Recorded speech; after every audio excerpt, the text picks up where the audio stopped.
नमस्कार, मेरा नाम डॉक्टर नीरज चौरसिया।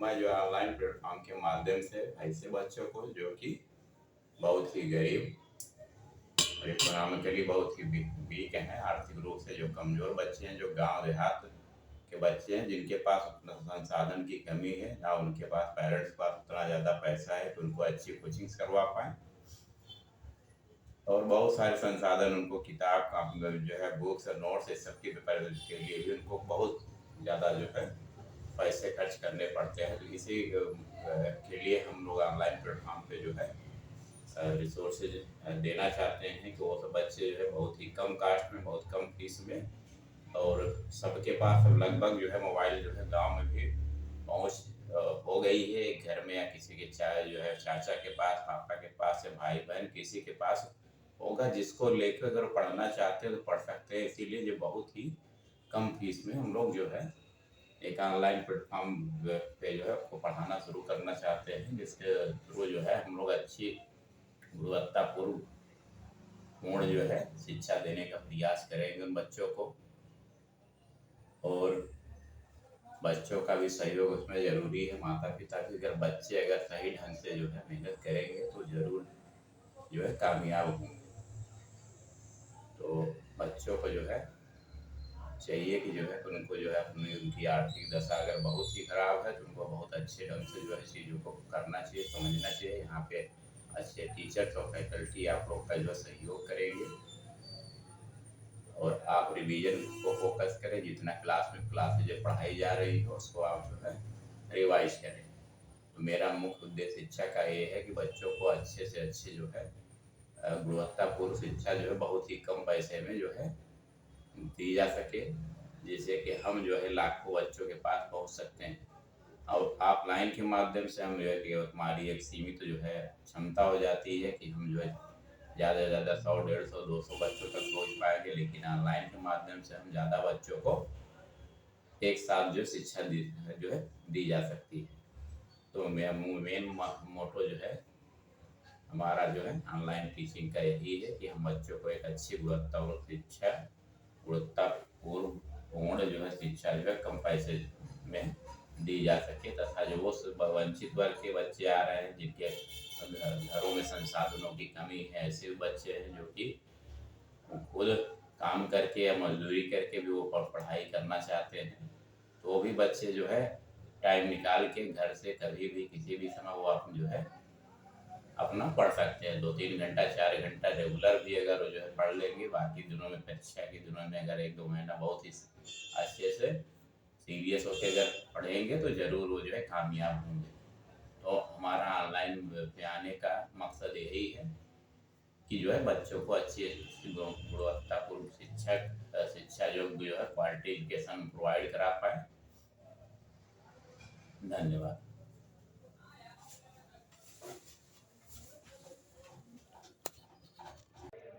हाँ, तो प्राचीन भारतीय इतिहास के स्रोत एवं प्रागैतिहासिक काल, the sources of ancient Indian history and the pre historic period. तो अब इसमें क्या प्राचीन भारतीय इतिहास को जानने के क्या क्या स्रोत थे बताइए। इतिहास होता क्या है पहले हम लोग ये समझते हैं। इतिहास क्या, अतीत में जब बीते हुए समय में मानव ने क्या क्या प्रयास किया। अनुक्रमिक कथा मतलब उसके बाद क्या कैसे डेवलप हुआ, पहले कौन आया, उसके बाद क्या क्या उसमें विकास हुआ, बहुत सारी चीज़ें हम लोग देखते हैं। तो इतिहास में आवश्यक अंग क्या क्या है, क्या क्या चीज़ ज़रूरी होती है इसके लिए। तो इतिहास के लिए अतीत, सब युग, मानव प्रयास और घटनाओं का अनुक्रमिक प्रसार, मतलब एक स्टेप बाय स्टेप घटनाएं क्या करती हैं, आगे बढ़ती। यद्यपि ये वो शीघ्र अतीत होकर उसका अंग हो जाएगा। जो अभी वर्तमान है धीरे धीरे क्या हो जाएगा, वो भी अतीत हो जाएगा, बीता हुआ समय हो जाएगा। तो घटना जो संपन्न हो चुकी है, चाहे अभी हुई हो, चाहे वो सैकड़ों साल, हजारों साल पहले हुई हो, वो क्या हो जाती है, इतिहास का अंग बन जाती है। तो इतिहास विगत घटनाओं का क्या करता है, चिंतन करता है।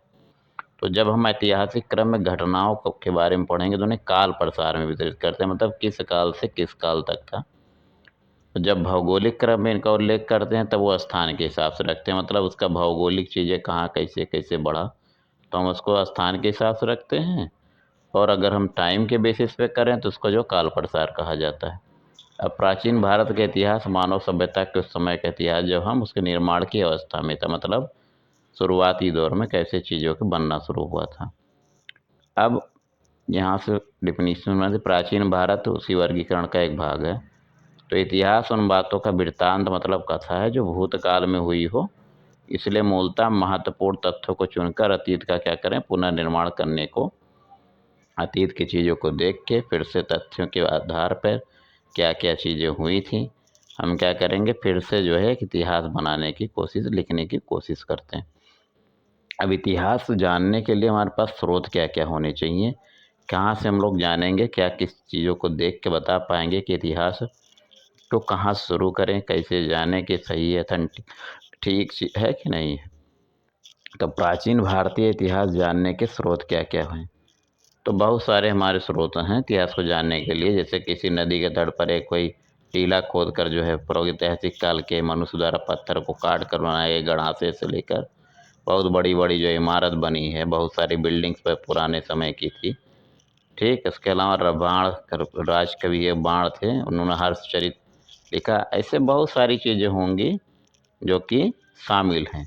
तो मेनली हम लोग इसको जो विभाजित करते हैं स्रोत को अलग अलग आधार पे। तो एक पहला आधार जो होता है पुरातात्विक स्रोत बोलते हैं। पुरातत्व नाम ही बता रहा है, पूरा माने पहले, पहले की जो चीज़ें मिली हैं उसको पुरातात्विक बोलते हैं।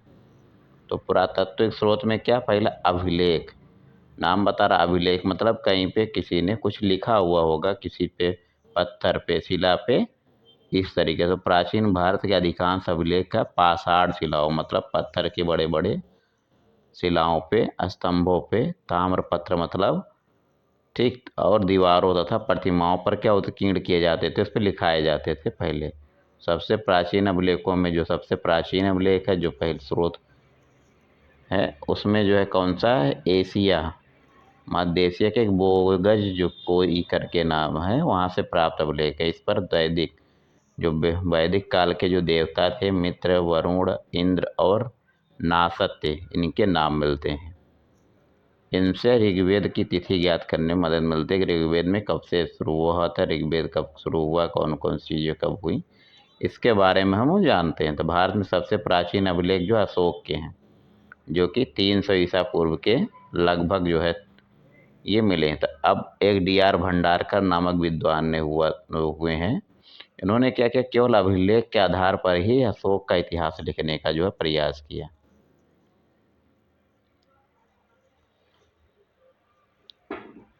अब अशोक के अभिलेख जो किस लिपि में, ब्राह्मी, खरोष्टी, यूनानी तथा अरमाइक लिपियों में मिले हैं। ये बहुत पूछा जाता है एग्जाम में, कभी किसमें, तो ब्राह्मी, खरोष्टी, यूनानी तथा अरमाइक लिपियों में मिले हैं। अब मास्की है, गुर्जरा, निट्टूर और उदगेलम से जो है जो अभिलेख प्राप्त हुए हैं, अशोक के नाम का उसमें स्पष्ट उल्लेख है। तथा अन्य अभिलेखों में उसे क्या, देवानाम पिए, प्रियदर्शी मतलब देवों का प्यारा कहा गया है। बहुत पूछा जाता है किसके लिए यूज करते हैं, एक यहाँ पे अशोक है और दूसरा जो है दशरथ के लिए भी इसको जो यूज किया जाता था, राजा दशरथ के लिए। तो सर्वप्रथम 1837 इसमें जेम्स प्रिंसेप ने ब्राह्मी लिपि में लिखित अशोक के अभिलेख को पढ़ा था। ये बहुत पूछा जाता है कि सबसे पहले किसने अशोक के अभिलेख को पढ़ा था, तो ये प्रिंसेप, जेम्स प्रिंसेप ने पढ़ा था। किस लिपि में, ब्राह्मी लिपि में लिखित अभिलेख को। अशोक के बाद भी अभिलेखों की परंपरा कायम रही। अब अशोक के समय के बाद भी अभिलेख बनते रहे। अब हमें बहुत सारी प्रशस्तियाँ मिलने लगी, जिनमें दरबारी कवियों के, लेखकों द्वारा और आश्रयदाताओं की प्रशंसा की जाती। तो जैसे राजा महाराजा दरबार में लोगों को रखते थे, वो लोग लिख के जाते थे, उनसे चीज़ों को पता चलता था। तीन अभिलेखों से संबंधित शासकों के बारे में कुछ महत्वपूर्ण जानकारी मिलती है। इनमें से जैसे अभिलेख हैं, कुछ अभिलेख यहाँ पे दिए गए हैं। जैसे कि आपका ये है अभिलेख है और शासक दिया है और वो क्या किस चीज़ के बारे में उन्होंने लिखा हुआ था। तो अभिलेख है तुम जो है हाथी गुम्फा अभिलेख, ये कौन, खारबेल उस समय शासक थे, उनके काल में लिखा था। इसमें खारबेल के शासन की घटनाओं का क्रमबद्ध विवरण है, कैसे खारबेल शासन करते थे। दूसरा जूनागढ़ अभिलेख है, गिरनार अभिलेख, ठीक, गिरनार गुजरात का रुद्रदामन जो है, किसने? रुद्रदामन के बारे में, शासक के बारे में लिखा है। इसमें रुद्रदामन की विजयों मतलब कौन कौन सी लड़ाइयाँ उन्होंने जीती थी, उनके बारे में, पर्सनालिटी, व्यक्तित्व, कृतित्व, उन्होंने क्या क्या किया था, इस सबका विवरण मिलता है। फिर नासिक अभिलेख है, गौतमी बलसरी ये रचनाकार हैं। इसमें सातवाहन काल की घटनाओं का वर्णन मिलता है। गौतमी पुत्र सातकर्णी से संबंधित है। पूछा जाएगा नासिक अभिलेख किससे संबंधित है, तब गौतमी पुत्र सातकर्णी से संबंधित है। इसमें किस काल के किस उस वंश के कालीन के जो है घटनाओं का वर्णन, तो सातवाहन कालीन घटनाओं का वर्णन है। अब अगला है प्रयाग स्तंभ उल्लेख, इस पे समुद्रगुप्त इनके विजय एवं नीतियों का पूरा जो है विवरण मिलता है। अब और उसके बाद है ऐहोल अभिलेख।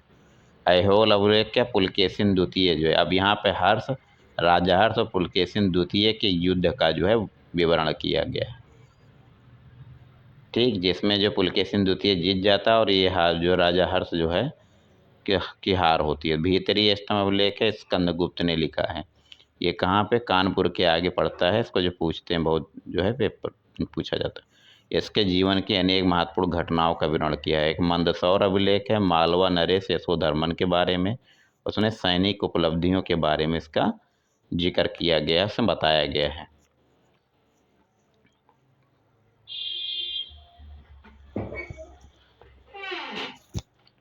अब प्राचीन भारतीय इतिहास के स्रोतों पर और ऐतिहासिक काल में अगला क्या? गैर सरकारी लेखों में यवन राजदूत हेलियोडोरस का बेस नगर, जिसको विदिशा बोलते हैं, से प्राप्त गरुड़ स्तंभ लेख विशेष रूप से उल्लेखनीय है। इसमें जो है ब्रिटिश द्वितीय शताब्दी ईसा पूर्व में मध्य भाग में भागवत धर्म विकसित होने के कारण भागवत धर्म कैसे बना। अब अभिलेखों के अध्ययन को एपिग्राफी कहा जाता है। इस वीडियो में इतना ही, बाकी नेक्स्ट वीडियो इसके आगे हम लोग करेंगे। थैंक यू, धन्यवाद।